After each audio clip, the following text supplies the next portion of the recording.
2006, Ellicott City, Maryland. It started with a voice.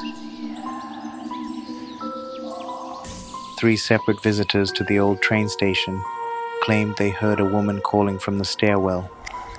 Not yelling, just calling, softly, like she was trying to be heard over the sound of distant thunder. But the skies were clear, and when they looked, no one was there.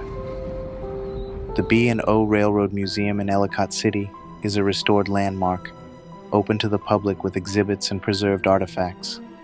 It's quiet on weekdays. Too quiet. Staff say they often hear footsteps pacing on the second floor. Doors open and shut when no one's near them, and the air grows cold by the staircase, always the same one. A janitor once locked up after dark and returned minutes later to turn off a forgotten light, but he found every exhibit rearranged. Model trains that were inside their glass displays had been placed on the floor, lined up in perfect parallel rows. No alarms had been triggered, no break-in, no explanation. The oddest reports come from the tunnel just outside the station, the one carved through the hillside, once used by steam locomotives hauling freight along the old B&O line. People walking near it say they hear coughing, gasping, even weeping, echoing up from inside.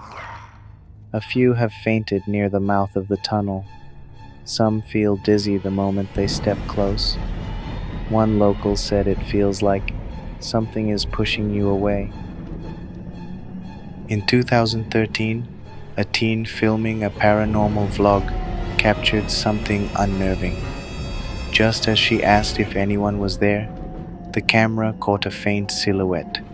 No eyes, no face, just a blur in the shape of a woman. The video shook violently, then cut out. She never returned to the site.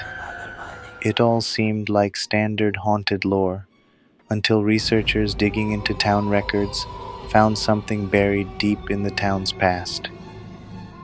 Back in 1868, a passenger train derailed just before entering the tunnel.